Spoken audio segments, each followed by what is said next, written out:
So we are back with another, but thankfully our last installment of Love is Blind Season 9. This is now the reunion, and thankfully we're not going to be seeing these couples again, more than likely, unless you decide to follow them on their socials. But regardless, let's get into it. So this reunion was about an hour and some long, but when they were walking in, I have to ask, did someone tell them to be super serious? Because none of them were smiling, but maybe it was because none of them wanted to be there. I don't know. But they jump right into Megan and Jordan. We started off with the bachelorette party, where Megan's friend had asked her if she was just compromising what she actually wanted to be with Jordan. But Megan says again that it was primarily lifestyle differences that ultimately made her say no to being with him, because she said that she had dated potential in the past, so it kind of scared her. But that definitely came across as a dig to me, because I was like, dang, dated potential? I mean, the man has a job, an apartment, like he seems to be taking pretty good care of himself, but okay. But then she said that she had started tearing up a little bit when she saw that scene where he said that he regretted introducing her to Luca, but it didn't really have anything to do with her. It was mostly because he was so young and that it kind of hurt for Luca to meet someone and the person just isn't in his life anymore. But then we get to the point where Megan had said at the end that she wasn't really sure if she was mother material,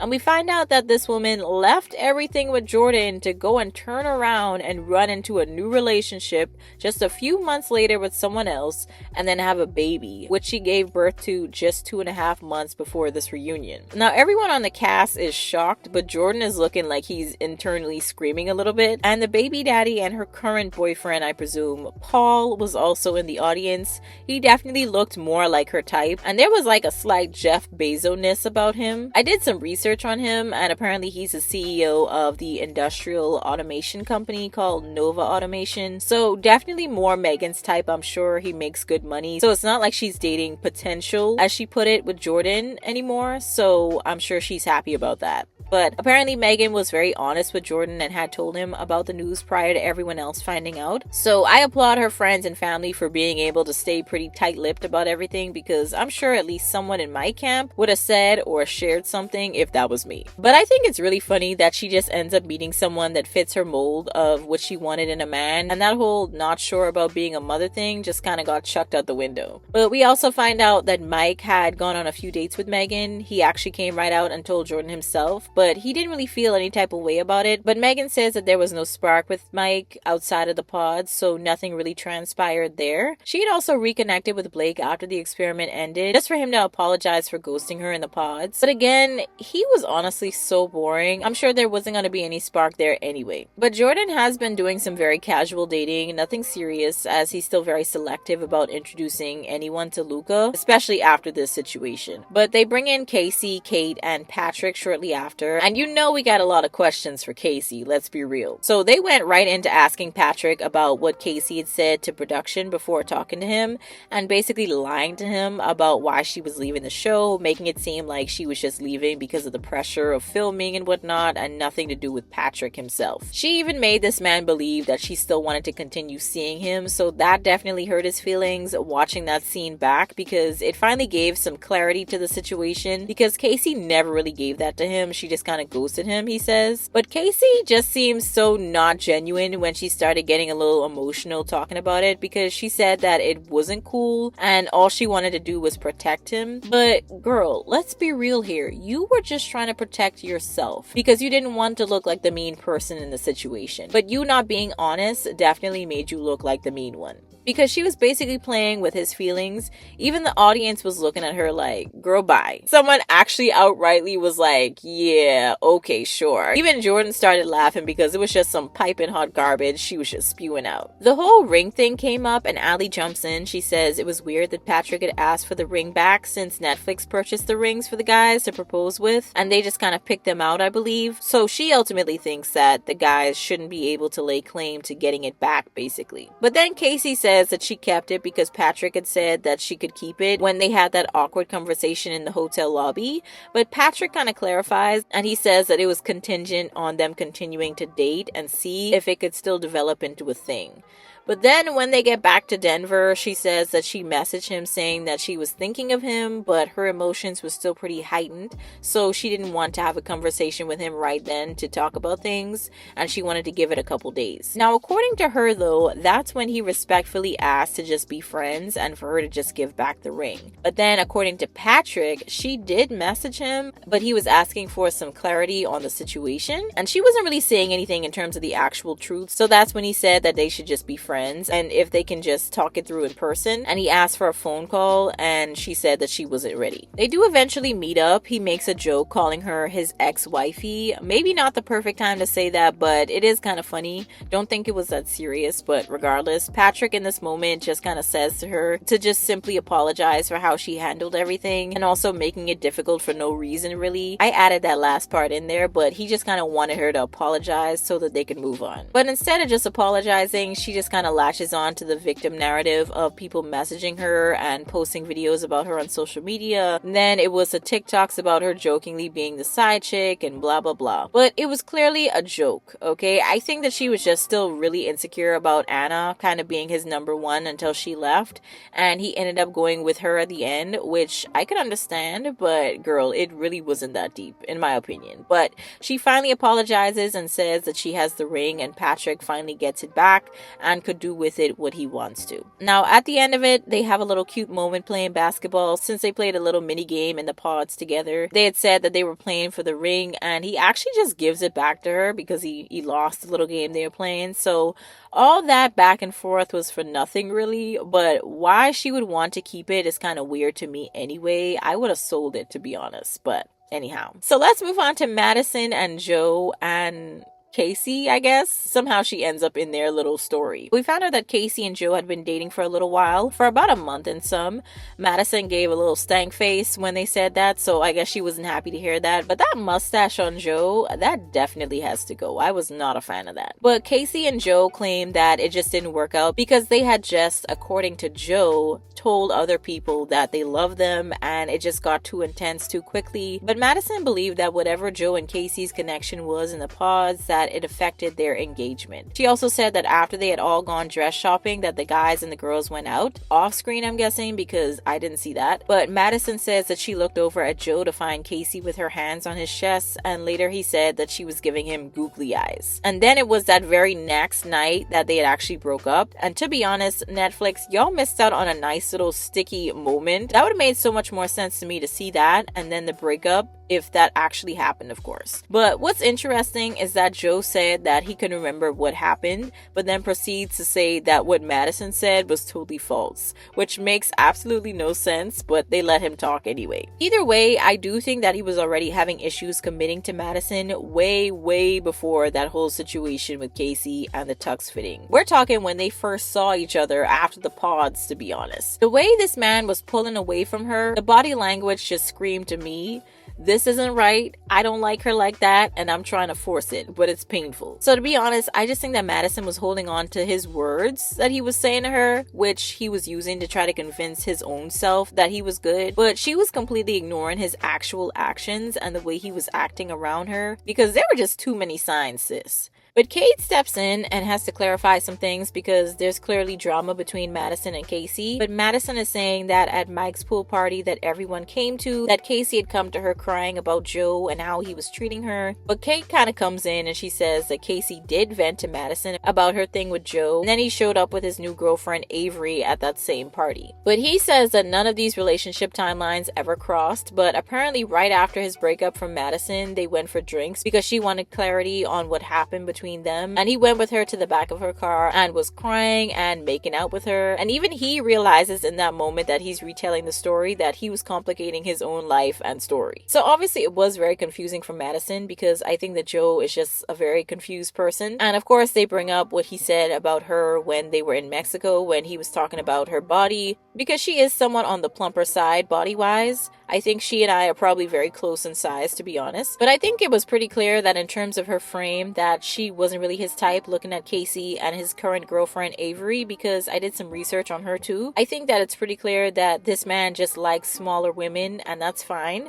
But in this day and age, of course, you can't really say that without people jumping down your throat. But he did say that he and Madison didn't really have any issues sexually. But at the same time, when it comes to sex, a lot of men, at least from what I've heard, they could have sex with someone that they're not really attracted to. It's more so women that tend to need both to align. So I don't think the physical attraction was there for Joe, even though he said that it was, because his body language all the time just said the opposite. But I think that he had needs every now and again that needed to be met, and Madison was kind of close by, so yeah. Harsh, I know, but I think that's probably what happened there. So now we switch gears to Kate and Nick. They talk a little about the conversation that they had at the rodeo party, and Nick apologizes again because Kate didn't really feel as though she got the closure she wanted from that conversation. But I find it so funny again that he said that he was sorry that he couldn't really communicate to her that he had a stronger connection with Annie, considering how that ended up turning out.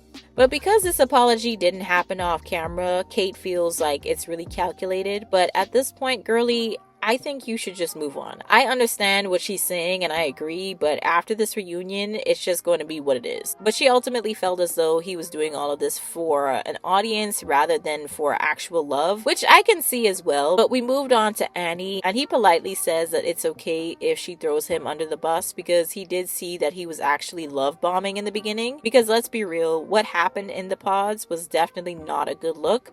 Saying I love you to Kate and then literally the next day, or within the next couple of hours, I should say, he's rushing into something serious with Annie. So Nick apologizes again to Kate, but Kate wasn't really sure if it was him being performative still. But Annie, because she was in her own little triangle with Nick and Brandon, I think she saw his apology as genuine. But I'm happy she eventually realizes that she was being delusional in that moment, trying to make something work where the other person just doesn't really want to try. And also in that moment of that breakup, they also talk about how she was texting someone. Turns out she was texting her friend about trying on dresses. She was basically trying to tell her not to book the ticket for her to come for obvious reasons. So that part was explained because even I was looking at her like, girl, who are you texting in the heat of this moment right now? But apparently she's also been getting messages from people saying that they thought that she made a mistake choosing Nick over Brandon.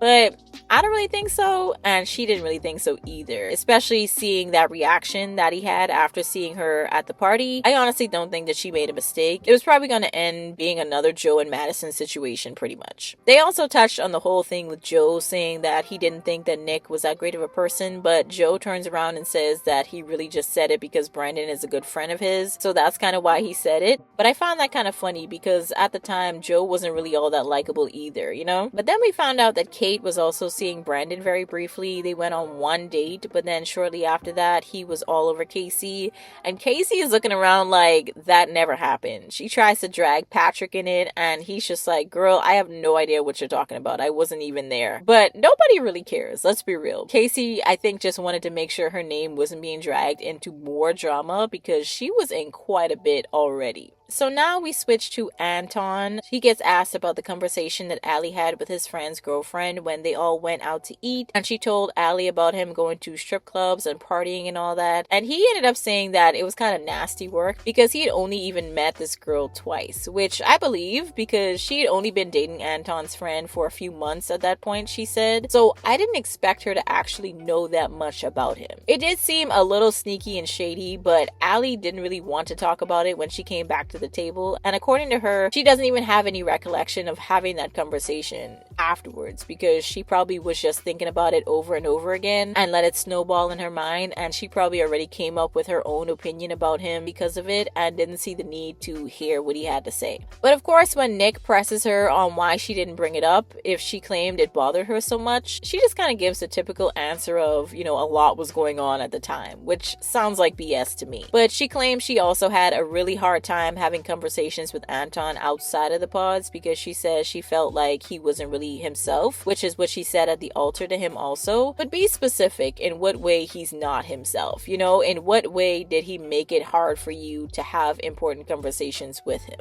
That was my next question. So then she finally says that it was because when he got home, he was tired and wouldn't greet her. And he said that it was basically the same with her to an extent, where she was tired because she would have really long shifts. And I could also see how that could get in the way of things, because you're not really going to be in the best of moods to have serious conversations after working for hours on both sides. So they asked Allie if there was something that had initially turned her off from Anton. And she says that it was the time he wore flip-flops in Mexico, seeing his toes, and also the way he walked in, which seems so stupid. Not sure if she was just trying to be funny there or if she was being kind of serious, but it was obviously kind of childish.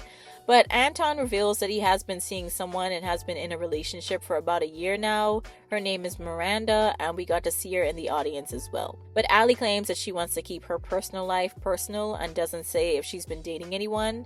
And I honestly have a feeling that she's probably dating, but there hasn't really been anything serious yet. But I can't imagine her having a lot of serious prospects while in school and working 14-hour days. Is it possible? Yeah, but how doable it is in real life? Different story. Lastly, we get to Edmund and Calibria, and they bring up that Calibria felt as though Edmund was different on camera than off camera, and that's when she takes out a piece of paper from her dress. She says that it's just because she had a bad memory, but she goes on to say that he had pretty much become like her best friend in the pods, but then outside of the pods, she kind of noticed that he was crying a lot, and it kind of came across as manipulation a little bit. And then one day he just kind of decided to stop crying, but then he became kind of like a butthole. But I think that she was trying to keep it PG. I think she really wanted to say a-hole, but yeah. He would start to dismiss her a lot, which I could definitely see because he would get up and walk away a lot on camera, so I'm sure it was the same off camera or probably worse. But Edmund says that it hurts that she believed he was trying to be manipulative when he cried, but I could definitely see how that could be a manipulation tactic in some ways. But I do want to comment on the angry black woman thing that she had brought up, because she apparently had come to Edmund off camera and said to him to stop making her look this way. And I understand what she's trying to say, because she said that he would be very dismissive off camera, and then when it came time to film, she was kind of frustrated because of what happened prior, and I get it. However, Calibria also has to take some accountability for her own actions. Even if someone is being dismissive of your feelings or is pissing you off, you are still responsible for how you react. You're in charge of your own actions. And yes, I agree, Edmund should have just had the conversation with her off camera so that she could get everything out before filming, but at the end of the day, that's how you acted. It is what it is. But I understand her frustration. But Edmund just kind of comes back with the response of her needing space, because one time it might have been, the time of the month for her, so she wasn't really in the best of mood. But he was saying that he just didn't want to have conversations with her or talk to her because he claims that she wasn't in a good mood. And I was like, I feel like that wasn't really the case all the time, but sure, I could see sometimes, but all the time, I doubt it. Now, I think Vanessa kind of ended up saying it really well. They just had a breakdown in communication because Edmund doesn't really know how to communicate, and Calibria felt like she wasn't really being heard, even though she was communicating. So in the end, it was the best choice for them to not get married because it wasn't going to work out, like I said in my previous video. But Edmund is a very emotional guy, but I do think that two things can be true at once, that he is emotional, but he could also be using that as a means to get out of accountability. But it's very interesting because I do think that in some ways Edmund might be right in that Calibria, or KB he calls her, she hardly ever brought what he did that was good or the good stuff about their relationship. She hardly ever brought it up. However, I also think that Edmund has this habit of wanting to dwell so much on the good that he just kind of completely ignores what needs to be fixed that isn't so good when it comes to their relationship.